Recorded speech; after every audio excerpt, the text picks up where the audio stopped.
નમસ્કાર વિદ્યાર્થી મિત્રો, વેટ ડિજિટલ એજ્યુકેશનમાં આપ સૌનું ફરી હાર્દિક સ્વાગત છે.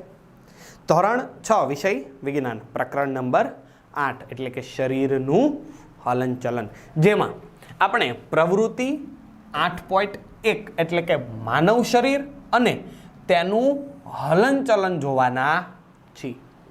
અહીં આપણને જણાવે છે કે પ્રાણીઓમાં હલનચલન પર ધ્યાન આપતા અગાઉ ચાલો આપણા શરીરમાં કેટલાક હલનચલનને ધ્યાનપૂર્વક જોઈએ. પ્રાણીઓના શરીરમાં થતા હલનચલનને જોતા અગાઉ આપણા શરીરની અંદર જે હલનચલન થાય છે એના ઉપર આપણે થોડુંક ધ્યાન આપીએ.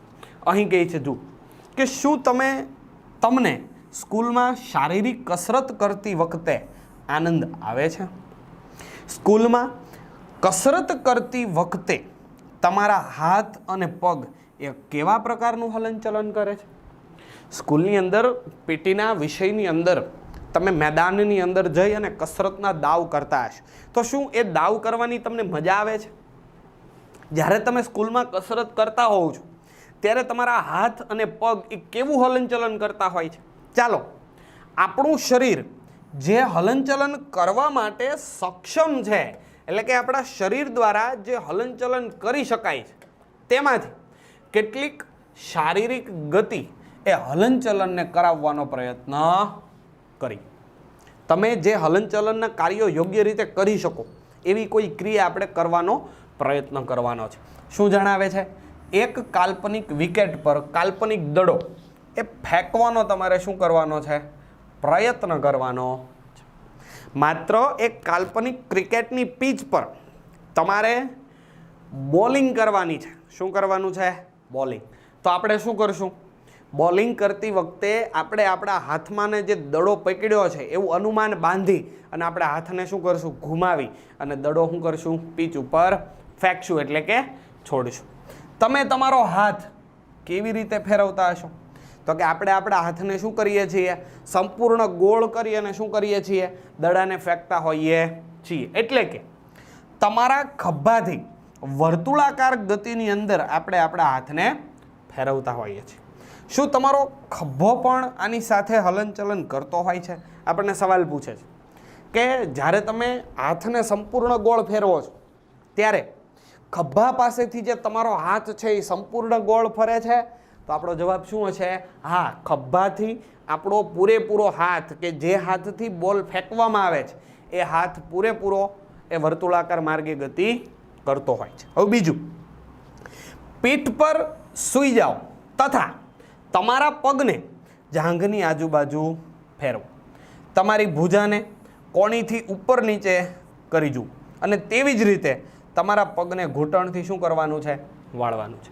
હવે પીઠ પર તમારે જમીન પર ચત્તા સૂઈ જવાનું છે. શું કરવાનું છે? ચત્તા સૂઈ જવાનું છે. અને ત્યાર પછી તમારા પગને તમારા જાંઘ એટલે કે કમરની નીચેના ભાગથી શું કરવાનો છે? આજુબાજુ ઉપર નીચે ગોળ ફેરવવાનો પ્રયત્ન કરવાનો છે. બીજું, તમારી ભુજા એટલે કે તમારા હાથને કોણીથી શું કરવાનું છે? ઉપર નીચે કરવાનો પ્રયત્ન કરવાનો છે. અને એવી જ રીતે તમારા પગને પગની ઘૂંટણ પાસેથી એટલે કે એડીથી ઉપરના ભાગથી એને વાળવાનો એટલે કે ઘુમાવવાનો પ્રયત્ન કરવાનો છે. તમારા હાથને તમારી પાર્શ્વ બાજુમાં સીધો ખેંચો એટલે કે પાછળની બાજુ તરફ શું કરવાનો છે? ખેંચવાનો છે. અને ભુજાને વાળી અને આંગળીઓથી ખભાને અડકવાનો પ્રયત્ન કરો. પાછળની બાજુ વાળી અને શું કરવાનું છે? તમારી આંગળીથી તમારા ખભાને તમારે પકડવાનો પ્રયત્ન કરવાનો છે. તમે તમારા હાથના કયા ભાગને વાળો છો? ક્યાંથી વાળો છો હાથને? આપણે કોણીએથી. જ્યારે આંગળીઓ વાળીએ ત્યારે આપણે કાંડેથી હાથને શું કરીએ છીએ? વાળતા હોઈએ છીએ, ઘુમાવતા હોઈએ છીએ. ત્યાર પછી જુઓ કે હવે હાથને સીધો ખેંચી અને નીચેની તરફ નમાવી જુઓ. શું તમે આવું કરી શકો છો? સવાલ કરે છે કે નીચે કરી અને હાથને નીચેની તરફ ઘુમાવવાનો છે. જેવી રીતે તમે આગળની તરફ વાળી શકો છો એવી રીતે તમે પાછળની તરફ હાથને વાળી શકો ખરા? આપણો જવાબ શું હશે? ના. જેવી રીતે હાથને આગળ વાળી શકાય છે એવી રીતે પાછળની તરફ હાથને વાળી શકાતો નથી. એ ઉપરાંત જો તમારા શરીરના વિવિધ ભાગોને હલનચલન કરાવવાનો પ્રયત્ન કરો અને તેના તારણો કોષ્ટકની અંદર આપણે નોંધવાના છે. તમારા શરીરના જુદા જુદા ભાગનું તમારે હલનચલન કરવાનું છે અને એ હલનચલન દ્વારા તમારા શરીરના કયા અંગોમાં હલનચલન થાય છે, કેવી રીતે હલનચલન થાય છે તે અહીંયા નોંધવાનું છે. સૌ પ્રથમ તો આપણી ગરદન, આ ભાગ ડોકનો ભાગ, એમ કહેવાય છે કે તે સંપૂર્ણ ગોળ ફેરવી શકાય 90 અંશના ખૂણે? આપણો જવાબ શું આવે? ના. આપણી કરોડરજ્જુનું હાડકું એ આપણા ગરદનથી જોડાયેલું છે એટલે આપણે આપણી ડોકને પૂરેપૂરી ગોળ ફેરવી શકતા નથી, પરંતુ તેને અંશતઃ ફેરવી શકાય છે. નીચેની તરફ નમાવી શકાય? હા. ઉપરની તરફ ઉઠાવી શકાય? હા. નીચે કરી શકીએ, ઉપરની તરફ પણ લઈ જઈ શકીએ છીએ. એ સિવાય તમારા હાથનું કાંડું સંપૂર્ણ ગોળ ફેરવી શકો નહીં. ફરશે ખરા ગોળ, પણ પૂરેપૂરું ગોળ ફેરવી શકાય નહીં, કરી શકાય નહીં, એટલે કે અંશતઃ. બરાબર. નીચેની તરફ નમે છે? હા. ઉપરની તરફ નમાવી શકાય છે? હા. બરોબર. એ ઉપરાંત અહીં કહે છે, જુઓ કે હવે તમારી આંગળી અંશતઃ ફેરવી શકાય? હા. અંશતઃ ફેરવી શકાય છે. નીચે નમાવી શકાય? હા. ઉપર નમાવી શકાય? ના. એટલે કે અંશતઃ ફેરવી શકશું, નીચે નમાવી શકશું, ઉપર નમાવી શકશું નહીં, ઉપર જઈ શકતી નથી. પગનો ઘૂંટણ અંશતઃ ફરશે? ના. પગનો ઘૂંટણ એટલે કે ગોઠણ પૂરેપૂરો ઘુમાવી શકાય? ના. તમારો શરીરનો ઘૂંટણનો ભાગ હલશે, પણ ક્યારે? જ્યારે તમે તમારી જાંઘ એટલે કે કમરની નીચેના ભાગનીથી એનું હલનચલન કરાવશો ત્યારે. નીચેની તરફ નમી શકે છે? હા. એને પાછળની તરફ વાળો તો વળે? હા. પણ હવે આગળની તરફ, ઉપરની તરફ વાળવાનો પ્રયત્ન કરો. જેવી રીતે તમે હાથની કોણીને ઉપર વાળી શકો એમ પગના ઘૂંટણને ઉપરની તરફ વાળી શકાય? આપણો જવાબ શું હશે? ના, વાળી શકાય નહીં. ત્યાર પછી પગની નીચેની એડી પાસેની ઘૂંટી, તે સંપૂર્ણ કે અંશતઃ ફરી શકતી નથી. તેને નીચેની તરફ નમાવી શકાય જ્યારે આપણે ચાલીએ ત્યારે. બરાબર. આપણો પગ ત્યાંથી ઝૂકતો હોય છે, બરાબર, એટલે કે આવતો હોય, પરંતુ તેનાથી વિરુદ્ધ દિશામાં તેનું હલનચલન થઈ શકતું નથી. એવી જ રીતે પગની આંગળી અથવા તો પગનો અંગૂઠો, એને તમે ઉપરની તરફ ના લાવી શકો, પણ નીચેની તરફ તમે એને વાળી શકો. તમે પણ મારી સાથે તમારા શરીરના અંગોનું હલનચલન કરાવી અને આ પ્રવૃત્તિની નોંધ કરી શકો છો. ત્યાર પછી તમારી પીઠ એક પણ પ્રકારનું હલનચલન કરી શકે નહીં, એટલે બધામાં શું આવશે? ના. ત્યાર પછી આગળ છે માથું, મસ્તિષ્કનો ભાગ, એનું પણ હલનચલન કરાવી શકાય નહીં. હલનચલન થાય એ ગરદનથી થાય છે, મસ્તિષ્કના ભાગનું કરી શકાતું નથી. એ સિવાય હાથની કોણી, તો કે માત્ર ક્યાં? હાથની કોણી છે એ ઉપર ઉઠે છે, નીચે નમતી નથી. એ સિવાય ભુજાઓ, ખભાનો ભાગ, એને સંપૂર્ણ ગોળ ફેરવી શકાય છે, આપણે ગોળ લઈ જઈ શકીએ છીએ. એટલે કે તમામ દિશાઓમાં તેનું હલનચલન થઈ શકતું હોય છે, હલનચલન કરાવી શકાય છે. જુઓ અહીં કહે છે કે શું કારણ હશે કે આપણે આપણા શરીરના કેટલાક અંગોને સ્વતંત્ર સ્વરૂપે બધી દિશામાં ફેરવી શકીએ છીએ, જ્યારે કેટલાક અંગોને એક જ દિશામાં ફેરવી શકીએ છીએ? આવું કેમ બનતું હોય છે? આપણા શરીરના કેટલાક અંગોને આપણે બધી દિશામાં, દાખલા તરીકે હાથની ભુજા બધી દિશામાં ફેરવી શકાય. ત્યાર પછી તમે વિચારો, તમારી ગરદન ઉપર નીચે આવે, સંપૂર્ણ ગોળ ફેરવી શકાય નહીં. હાથની કોણી ઉપરની તરફ આવશે, નીચે લઈ જઈ શકાતી નથી. પગનો ઘૂંટણ એટલે કે ગોઠણ પાછળની તરફ, નીચેની તરફ વાળી શકાય, ઉપરની તરફ વાળી શકાતો નથી. આવું શા માટે છે? આપણા શરીરના કેટલાક ભાગોને ફેરવવામાં આપણે શા માટે અસમર્થ છીએ? તમારા મસ્તિષ્કનો વિચાર કરો. ગરદન સિવાયના મસ્તિષ્કનું હલનચલન કરાવી શકાય છે? ના. તો એવું શા માટે થાય છે? ચાલો એ જાણવા માટે આપણે 1 નંબરની પ્રવૃત્તિ કરીએ. અહીં કહે છે જુઓ કે એક ફૂટપટ્ટીને તમારા હાથ પર આકૃતિ 8.1 દર્શાવ્યા પ્રમાણેની સ્થિતિમાં બાંધો કે જેનાથી તમારી કોણી ફૂટપટ્ટીની બરોબર મધ્યમાં એટલે કે વચ્ચે રહે. ફૂટપટ્ટીને તમારા હાથની ઉપર સીધી શું કરવાની છે? બાંધવાની છે. આ ભાગથી જુઓ, આમ જેવી રીતે આકૃતિમાં તમને દર્શાવે છે. હવે તમારા મિત્રોને તથા ફૂટપટ્ટી તથા હાથને એક સાથે બાંધવાનું કહો. હવે તમારી કોણીને વાળવાનો પ્રયત્ન કરો. શું તમે તમારી કોણીને વાળી શકો છો? ફૂટપટ્ટી તમારા મિત્રને કહેવાની છે કે બંને જગ્યાએ ગાંઠો બાંધી દે, દોરી બાંધી દે. હવે તમે તમારા હાથને વાળવાનો પ્રયત્ન કરો. શું કોણીથી તમે તમારા હાથને વાળી શકો છો? તો આપણો જવાબ શું હશે? આવી પરિસ્થિતિમાં ના. જો હાથની સાથે લાકડું કે ફૂટપટ્ટી બંધાયેલી હોય તો આપણે હાથને કોણીએથી વાળી શકતા નથી, તેનું હલનચલન કરાવી શકતા નથી.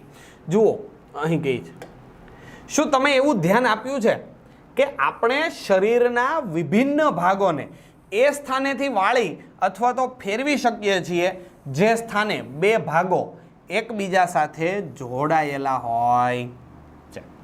શરીરના માત્ર અને માત્ર એ જ અંગોને આપણે ફેરવી શકીએ અથવા તો વાળી શકીએ કે જ્યાં આપણા શરીરના બે ભાગો એકબીજાની સાથે જોડાતા હોય. દાખલા તરીકે જુઓ, મસ્તિષ્ક અને તમારું શરીરનું ધડ ગરદનના ભાગથી જોડાય છે એટલે ત્યાંથી હલનચલન થાય છે. તમારું ધડ અને તમારા હાથની ભુજાઓ ખંભાથી જોડાય છે, ત્યાંથી હલનચલન કરાવી શકાય છે. કોણીએથી આપણા શરીરના એ બે ભાગ જોઈન્ટ થાય છે એટલે હલનચલન થઈ શકે છે. તમારી આંગળીઓ જુઓ, આંગળીઓના પ્રત્યેક ભાગથી આંગળી જોડાય છે, ત્યાંથી આપણે એનું હલનચલન કરાવી શકીએ છીએ. પ્રત્યેક ભાગને જોતા આપણને ખ્યાલ આવે કે ભાગમાંથી આપણે શું કરીએ છીએ?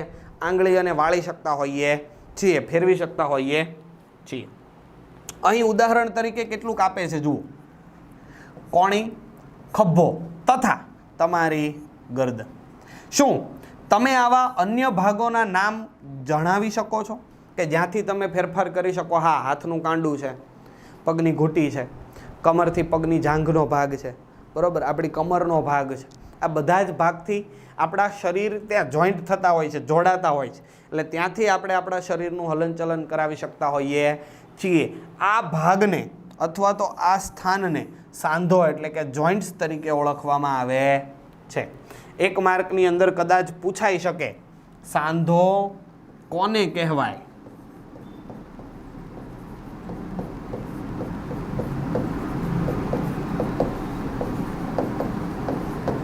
સાંધો કોને કહેવાય? તો કે શરીરના હાડકાઓ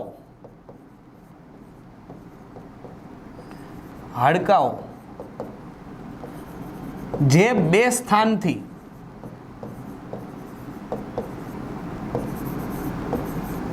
જોડાયેલા હોય છે કે જ્યાંથી હલનચલન કરાવી શકાય.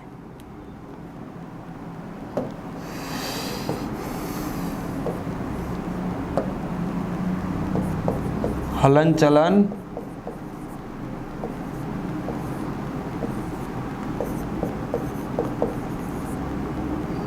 કરાવી શકાતું હોય.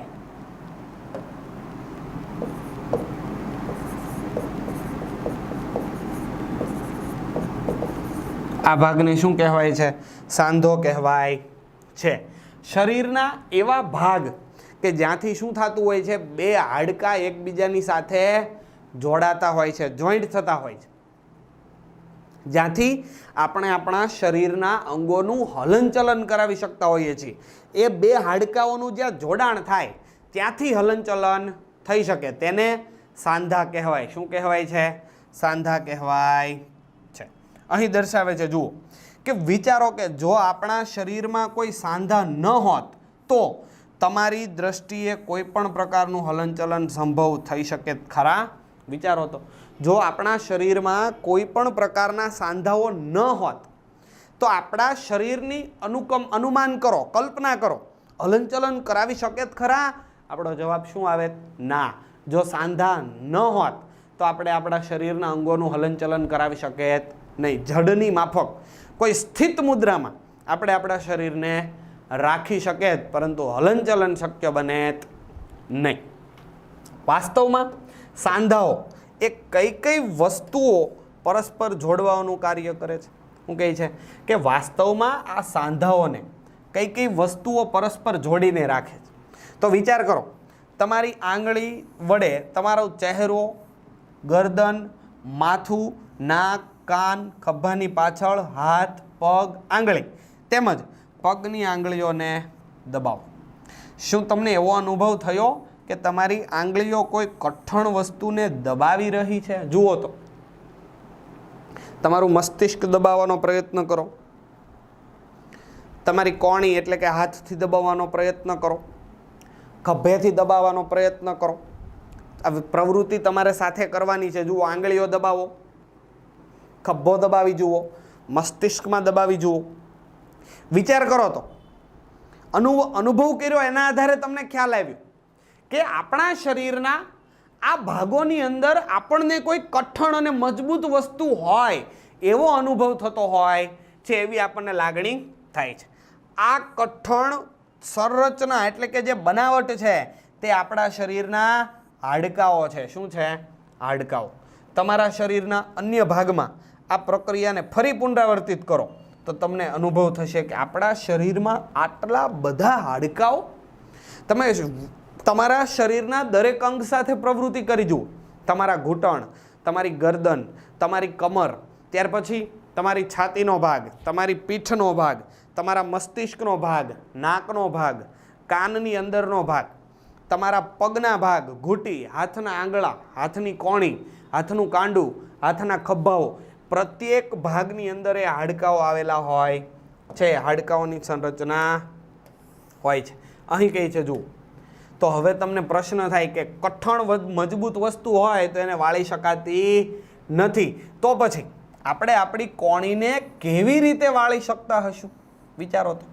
કઠણ કોઈ મજબૂત વસ્તુ હોય તો આપણે વાળી શકતા નથી, તો પછી હાથની કોણીને કઈ રીતે વાળી શકાતી હશે?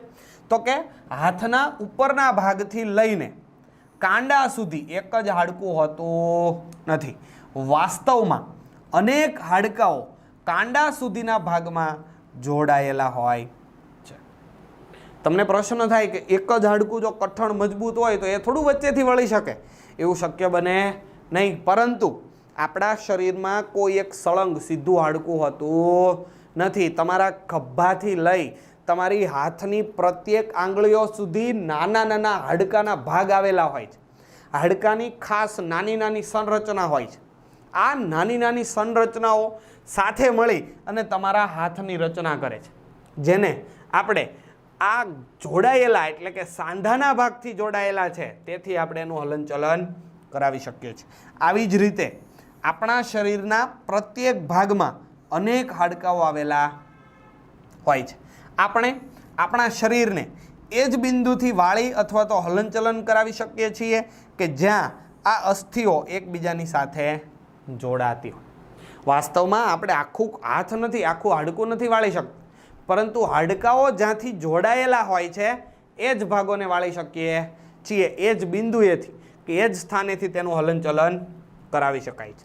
આવી વિભિન્ન હલનચલન અને પ્રવૃત્તિઓ કરવા માટે આપણા શરીરમાં અનેક પ્રકારના સાંધા આવેલા હોય છે. તો ચાલો તેમાંથી કેટલાક સાંધાઓનો અભ્યાસ આપણે કરીએ.